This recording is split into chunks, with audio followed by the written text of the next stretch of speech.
Hello guys, this is Pradeep Bhagat. Welcome to my YouTube channel PK7P। नमस्कार। आज के इस वीडियो में हम लोग बात करने वाले हैं एनसीईआरटी क्लास 7 हिंदी का चैप्टर 15 नीलकंठ का क्वेश्चन आंसर को इस वीडियो में हम लोग जानेंगे। अगर आप इसी चैप्टर का सारांश वाला यानी समरी वाला वीडियो देखना चाहते हैं तो उसका लिंक ऊपर आई बटन पे दिया हुआ है, जाकर जरूर देख ले। तो प्लीज गाइस वीडियो को कंप्लीट वॉच कीजिए, क्योंकि मैं आप लोगों को कंप्लीट इन्फॉर्मेशन देता हूँ और एक एक वर्ड का मीनिंग को तोड़ तोड़ कर समझाता हूँ। तो आइए जानते हैं पहला क्वेश्चन के बारे में। देखिए, पहला क्वेश्चन है मोर मोरनी के नाम पर किस आधार पर रखे गए। उत्तर है नीलाभ ग्रीव अर्थात नीली गर्दन के कारण मोर का नाम नीलकंठ रखा गया। वह मोरनी सदा उसकी छाया के समान उसके साथ रहती थी, इस कारण उसका नाम राधा रखा गया। नेक्स्ट क्वेश्चन है जाली के बड़े घर में पहुंचने पर मोर के बच्चे का किस प्रकार स्वागत हुआ। यानी जैसे ही जाली के बड़े घर में जब मोर के बच्चे पहुंचते तो बाकी सब जानवरों ने मिलकर उनका कैसे स्वागत किया। दोनों नवगंतुकों ने पहले उस घर में रहने वाले लोगों में उस प्रकार का कौतूहल जगाया जैसे नववधू के आगमन पर परिवार में उत्सुकता और प्रसन्नता होती है। लक्का कबूतर नाचना छोड़ उसके चारों ओर घूम घूम कर गुटरगू गुटरगू की रागनी अलापने लगे। बड़े खरगोश सभ्य सभासदों के समान क्रम से बैठकर उनका निरीक्षण करने लगे। छोटे खरगोश उनके चारों ओर उछल कूद मचाने लगे। तोते एक आंख बंद करके उनका परीक्षण करने लगे। अगर आपको यह वीडियो क्लियर नहीं दिखाई दे रहा है तो आप अपने वीडियो क्वालिटी को ऑटो मोड से 480 पिक्सल में कर लीजिए। नेक्स्ट क्वेश्चन है लेखिका को नीलकंठ की कौन कौन सी चेष्टाएं बहुत भाती थी। नीलकंठ देखने में बहुत सुंदर था, वैसे तो उसकी हर चेष्टा ही अपने आप में आकर्षक थी, लेकिन लेखिका को निम्न चेष्टाएं अत्यधिक भाती थी। पहला है मेघों के गर्जन की ताल पर उसका इंद्रधनुष के गुच्छे जैसे पंखों को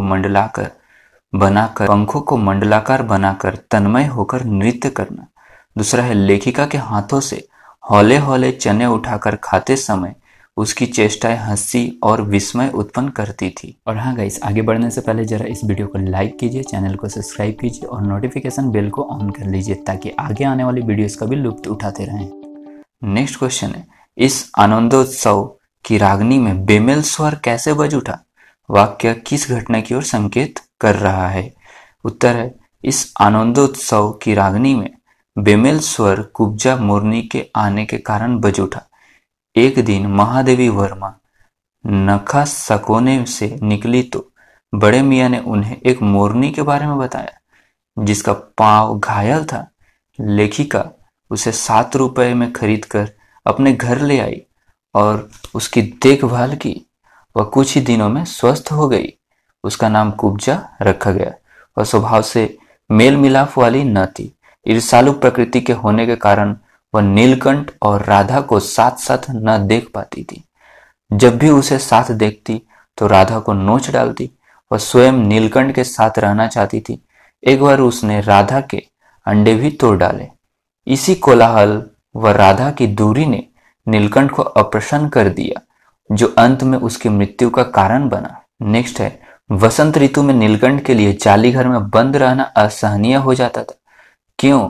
नीलकंठ को फलों के वृक्षों से भी अधिक पुष्पित व पल्लवित यानी सुगंधित व खिलो पत्ते वाले वृक्ष भाते थे।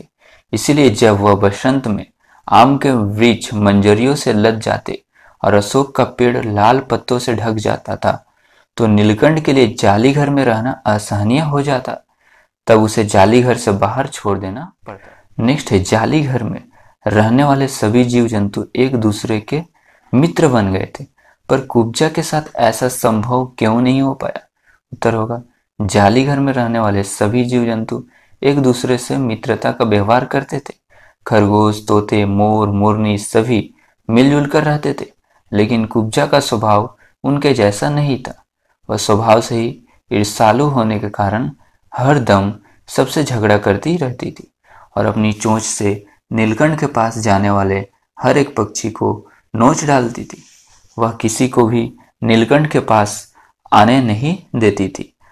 उसने अपनी ईर्ष्यावश राधा के अंडे भी तोड़ दिए थे। नेक्स्ट क्वेश्चन है भाषा की बात यानी हिंदी व्याकरण। आइए जानते हैं क्या बोला गया।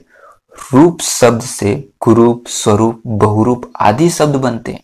इसी प्रकार नीचे लिखे शब्दों से अन्य शब्द बनाओ, जैसे गंध, रंग, फल, ज्ञान आदि। देखो क्या बनता है, गंध से गंधहीन, रंग गंधक, सुगंध दुर्गंध, रंग से रंगहीन, बेरंग बदरंग, रंग रोगन, फल से सफल, कुफल असफल, फलदार फलित, ज्ञान से अज्ञान विज्ञान। शब्दों के संधि विग्रह कीजिए। संधि लिखा गया और उसका विग्रह करना है। नील प्लस आभ होगा यहाँ पर नीलाभ। नव प्लस आगंतुक, इसका क्या होगा, नवागंतुक।